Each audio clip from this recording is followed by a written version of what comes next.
En aquel tiempo, los escribas que habían bajado de Jerusalén decían: «Tiene dentro a Belcebú y expulsa a los demonios con el poder del jefe de los demonios».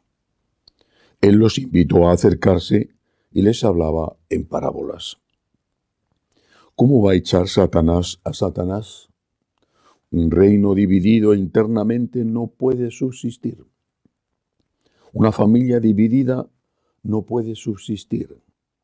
Si Satanás se rebela contra sí mismo para hacerse la guerra, no puede subsistir, está perdido. Nadie puede meterse en casa de un hombre forzudo para arramblar con su ajuar si primero no lo ata. Entonces podrá arramblar con la casa. En verdad os digo, todo se les podrá perdonar a los hombres, los pecados y cualquier blasfemia que digan, pero el que blasfeme contra el Espíritu Santo no tendrá perdón jamás, cargará con su pecado para siempre. Se refería a los que decían que tenía dentro un espíritu inmundo. Palabra del Señor. Gloria a ti, Señor Jesús. Aunque no es el objetivo principal de este fragmento del Evangelio, sin embargo merece la pena detenerse en él para empezar. Una casa dividida no puede subsistir. Una familia, un reino, una iglesia. Lo que estamos viviendo es la destrucción anunciada por Jesucristo. Se derrumba casa tras casa, dijo el Señor. Eso es lo que estamos viviendo en la iglesia. También a otro nivel en la humanidad, pero en la iglesia. Esta división, este enfrentamiento, este cambiar de parroquia y cambiar de iglesia, que cada cura celebre la misa como quiera, que cada cura predique lo que quiera, que según con quién te confieses, si es que encuentras a alguien que te confiese, te diga que una cosa es pecado o que una cosa está muy bien hecha. Esta situación es insostenible. La iglesia, por definición, es una, no 500 millones. Una iglesia dividida se derrumba casa tras casa. Y estamos viéndolo. Templos que se cierran, conventos que se abandonan, incluso obras sociales beneméritas que se dejan, o por lo menos se ponen en manos de laicos porque ya los religiosos que la llevaban no existen más. Multitudes han abandonado la iglesia, algunos para irse a las sectas y otros simplemente para quedarse en su casa, irse a la increencia. Y la causa la dijo el Señor. Una iglesia dividida no puede sobrevivir. Y solo podemos estar unidos en torno a Cristo, en torno a la verdad, en torno a su mensaje. Todo lo demás será siempre, inevitablemente, motivo de discusión. A mí me parece que, a mí me parece, al otro le parece, al otro le parece, este interpreta, este concluye, este arguye. Cristo, su vida, su persona, su enseñanza, es el punto de encuentro de todos nosotros. Sin eso, lo que ya está pasando, se derrumba una iglesia dividida casa tras casa. Después la cuestión central de este fragmento del Evangelio de San Marcos. Le acusan a Jesús de estar endemoniado. Bueno,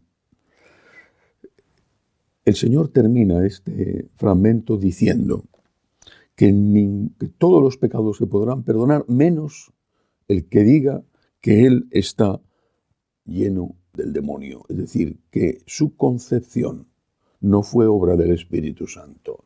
De eso se trata. Los pecados y cualquier blasfemia que digan, pero el que blasfeme contra el Espíritu Santo. Jesús sabe que Él fue concebido por obra del Espíritu Santo. Decir que Él no es, su concepción no es obra del Espíritu Santo. Decir que Él no es hijo de Dios, que Él no es Dios, es una blasfemia contra el Espíritu Santo y contra la Santísima Trinidad, contra Jesús mismo. Y por lo tanto, esta blasfemia va al centro, a lo esencial de la figura de Jesús. Si uno se arrepiente y se convierte y dice, creo, Señor, en tu divinidad y creo que tú fuiste concebido no por intervención de un hombre, sino por obra del Espíritu Santo, pues yo confío en que el Señor tenga en cuenta eso y confío en que el Señor perdone. Pero ¿quiénes son los que niegan la divinidad de Cristo? Hay algunos que la niegan explícitamente y que dicen que Jesús no era más que un hombre y que la Virgen María tuvo una aventura, porque de San José no era desde luego hijo. Así lo dicen, está escrito. Hay libros editados por editoriales católicas y vendidos en librerías católicas donde dicen esto. Pero también dicen esto de una forma más sutil los que niegan la divinidad de Jesús. Y niegan la divinidad de Jesús aquellos que dicen que su mensaje tiene que ser modificado, que su mensaje tiene que ser puesto al día. Cada vez que un laico sin formación o un sacerdote que debería tener esa formación dicen que la Iglesia tiene que modernizarse, está negando la divinidad de Cristo. La Iglesia no tiene que modernizarse en absoluto. ¿Qué significa modernizarse? Modernizarse, ponerse de moda, ponerse en línea con el mundo.